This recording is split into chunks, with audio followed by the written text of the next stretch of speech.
Halo, selamat datang dalam channel pembelajaran kita terkait dengan KSN Ekonomi bersama Kak Dio Saputra Arbi.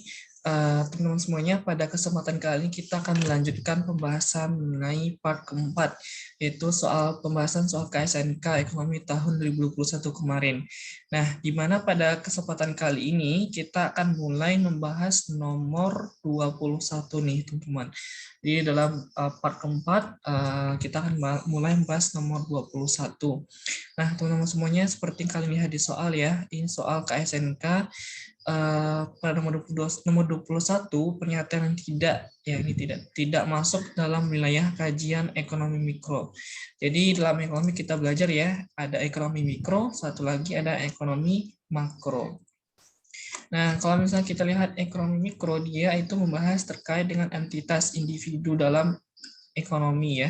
Jadi masing-masing individu, misalkan kita belajar kemarin mengenai permintaan pasar, gitu ya, atau penawaran pasar. Kemudian kita belajar terkait dengan elastisitas. Kemudian kita belajar mengenai pasar, kemudian kita belajar dari teori pelaku konsumen, dan lain sebagainya. Nah, sedangkan untuk kajian makro, itu kita cakupannya di sini adalah agregat, seperti itu. Nah, misal kita belajar pendapatan nasional, ini materi-materi yang berhubungan dengan materi kelas 11. Sedangkan ekonomi mikro itu pelajaran yang berhubungan dengan materi kelas 10. Nah, yang tidak termasuk mikro berarti dia bahas terkait dengan makro ya, teman-teman.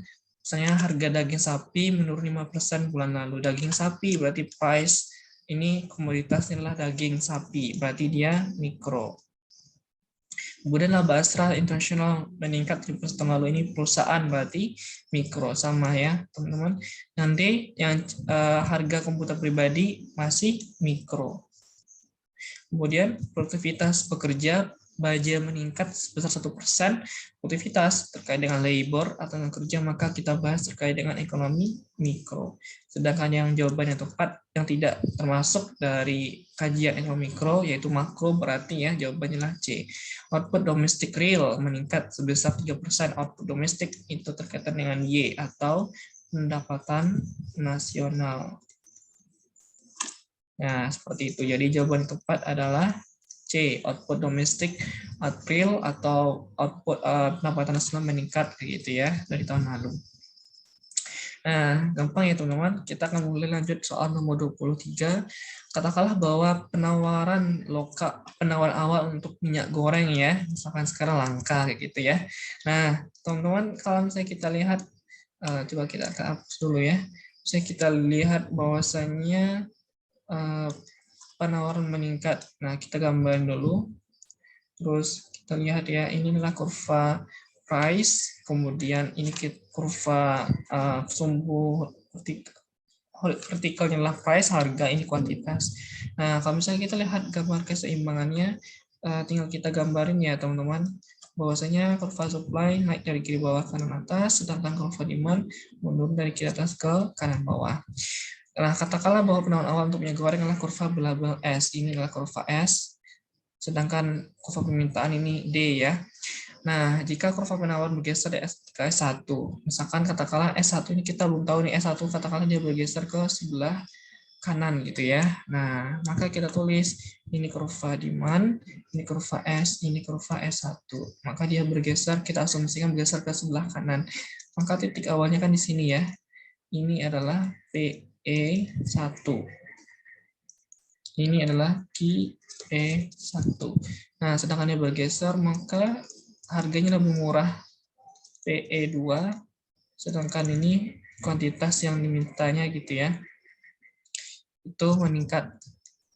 Maka supply meningkat, harga turun, jumlah barang diminta ini ya meningkat, sedangkan juga penawaran juga meningkat. Nah, di sini artinya apa? Jawaban tepat adalah D, penawaran meningkat karena S bergeser ke S1 lebih besar dari sebelumnya ya, dan kuantitas yang diminta juga meningkat dari sini katakanlah 20, nah terus dia meningkat menjadi 25. Itu kita katakan pergeseran kurva penawaran itu turut mengakibatkan peningkatan permintaan yang dialami oleh si konsumen. Jadi nomor 22 jawaban tepat adalah D. Sedangkan A, penawaran menurun kuantitas dia minta menurun, bukan, penawaran meningkat kuantitas yang menurun. Jadi ini bukan timbal balik negatif ya, satu meningkat, satu turun, bukan. Karena dia satu bergeser sebelah kanan, otomatis dia sama-sama meningkat. Jawaban yang tepat adalah nomor 22D. Nah, masih gampang ya teman-teman. Kita akan lanjutkan kembali pembahasan nomor 23. Nah, pada nomor 23 ini kita catat ya, pada saat Silse belum memiliki pekerjaan, nah ia harus mengeluarkan uang sebesar 3 juta. Berarti ini adalah konsumsi dia ya. Kalau dalam ekonomi, konsumsi otonom CO, atau kita tuliskan konstanta saat dia tidak punya pendapatan, atau asumsinya maupun yang nggak punya pendapatan, namanya manusia sebagai homo economicus tetap membutuhkan konsumsi untuk memenuhi kebutuhan hidupnya, sehingga nggak mau dia harus makan, bagaimanapun caranya dia harus makan gitu, walaupun dia tidak bekerja. Nah, ini konsumsi otonomnya, CO konsumsi otonom, ya adalah sama dengan 3 juta. Dan untuk memenuhi kebutuhan selama 1 bulan ya, 1 bulan. Selama hasil bekerja, nah setelah dia mulai bekerja dan punya penghasilan sebesar 8 juta nih. Nah berarti ini kita katakan dia punya penghasilan sebesar 8 juta. Ini dapat menabung sebesar 500.000. Berarti dalam ekonomi ada persamaan teman-teman, bahwasanya Y sama dengan C tambah S. Bahwasanya uang kita miliki, pendapatan itu kita alokasikan sebagai untuk konsumsi. Nah, sebagian kita alokasikan untuk saving atau menabung. Nah, jadi bisa kita asumsi, bisa kita tabungkan uang kita miliki. Nah, di sini dia bilang uangnya 8 juta ditabung sebesar 500.000. Berarti saving-nya adalah 500.000. Nah, kalau misalnya kita genapkan dalam bentuk jutaan, berarti 0,5 juta gitu ya. Nah, berarti kalau misalkan tabungannya 0,5, pendapatan 8 juta, berarti sisanya adalah konsumsinya. Bahwasanya C sama dengan Y dikurangi S, yang berarti 8 kurangi 0,5, konsumsinya habis 7,5 juta per bulan, karena dia udah bekerja. Nah, maka fungsi konsumsinya adalah, nah kita tahu sini teman-teman, kita pindahkan sebelah kiri, bahwasanya fungsi konsumsi itu adalah A, tadi konsumsi otonom, ditambah dengan B kalikan Y. B itu apa? B itu disebut sebagai MPC. Nah, apalagi MPC itu? Nah, MPC itu adalah marginal propensity to consume. Artinya adalah kecenderungan untuk menambah konsumsi. Nah, ini menambah konsumsi yang dilakukan oleh si konsumen, kayak gitu ya. Jadi kecenderungan untuk menambah konsumsi. Nah, jika tadi kita sudah tahu nih A-nya itu adalah 3 juta ya, walaupun dia nggak punya pendapatan, C sama dengan 3 juta tambah B kali Y. Nah, B-nya kita belum tahu. Kita cari dulu nilai MPC-nya. Nah, dalam ekonomi ada persamaan mutlak, bahwasanya nilai MPC ditambah dengan MPS, bahwasanya ini kecenderungan untuk menambah konsumsi, ditambah dengan untuk menambah tabungan, marginal propensity to saving, sama dengan 1. Ini persamaan mutlak. Nah, dan Kak, gimana dong cara mencari MPC? Nah, cara mencari MPC itu adalah namanya marginal tambahan, berarti selisih konsumsi kita setelah delta C atau C2 dikurangi C1 ya, dibagi dengan delta Y atau Y2 dikurangi 1, berubah pendapatan setelah dikurangi dengan sebelumnya. Nah, maka kalau delta C-nya berapa? Kalau misalkan setelah punya pendapatan 7,5 juta, sebelumnya konsumsinya adalah 3 juta, berarti selisihnya adalah 7,5 dikurangi 3, dapatnya adalah 4,5 juta. Dibagi delta Y-nya, setelah bekerja pendapatannya 8, sebelum kerja berarti pendapatannya 0. 8 juta dikurangi 0 dapat 8. Nah, 4,5 dibagi 8, jawabannya adalah 0,5625. Kalau kita genapkan berarti 0,56. Nah, berarti sudah dapat tuh rumus, jawabannya adalah C. C sama dengan A, 3 juta, pendapatannya ketika nggak bekerja 3 juta, ditambah dengan MPC-nya 0,56 kalikan Y. Gitu. Jadi nomor 23, jawaban yang tepat adalah C. C sama dengan 3 juta ditambah 0,56 Y. Seperti seperti itu teman-teman, ini materi yang cukup menarik nomor 23 ini.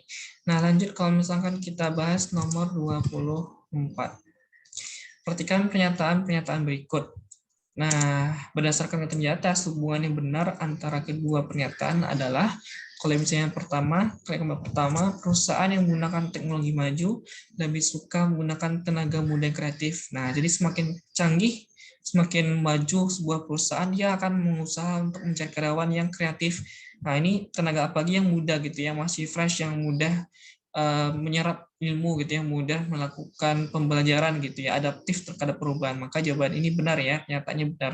Perusahaan yang semakin maju teknologinya, maka dia lebih mudah menggunakan tenaga muda yang kreatif.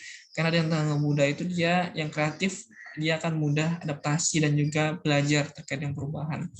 Yang pernyataan kedua, jika perusahaan itu tetap menggunakan tenaga yang tua, maka profitnya tidak akan maksimum. Ini belum tentu ya, jawabannya salah ini.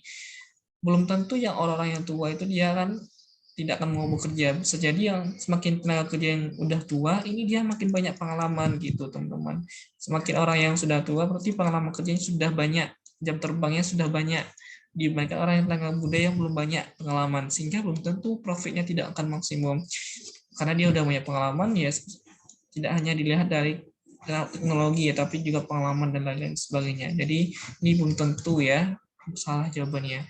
Yang jawaban tepat adalah pernyataan 1 benar, pernyataan 2 tidak benar. Jawabannya adalah C. Oke, masih gampang ya teman-teman. Untuk soal KSK tahun kemarin, kita lanjutin soal nomor 25. Berdasarkan pernyataan di atas yang merupakan cara mengatasi kelangkaan. Nah, ini ya teman-teman, cara mengatasi kelangkaan. Nah, mana sih yang kira-kira kalau misalnya kelangkaan itu kan keterbatasan sumber daya gitu ya. Jadi kalau misalnya kita lihat kelangkaan itu sumber daya terbatas.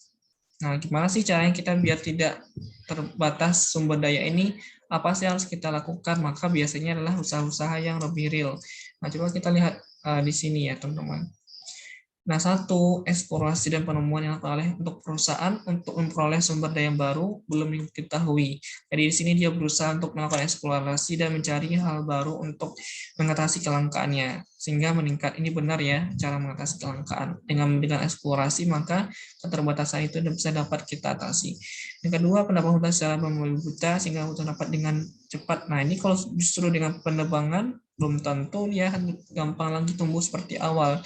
Justru dengan penebangan hutan secara lebih buta akan menghabiskan sumber daya sehingga ini terjadi kelangkaan. Ini bukan ya, ini makan kelangkaan yang akan terjadi. Jadi jawaban nomor 2 salah. Yang 3, kemajuan teknologi dengan menemukan cara baru yang lebih efisien dengan mengekstrak, mengolah, proses dan menggunakan sumber daya yang ada. Ini dengan teknologi maka keterbatasan dapat kita atasi dengan kemajuan teknologi. Ini jawabannya benar. 1 dan 3 itu benar. Lanjut kita bahas nomor 4 dan nomor 5. Nah, nomor 4 dan nomor 5, penggunaan barang komplementer semaksimal mungkin. Kan kalau kita tahu komplementer itu dia barang pelengkap.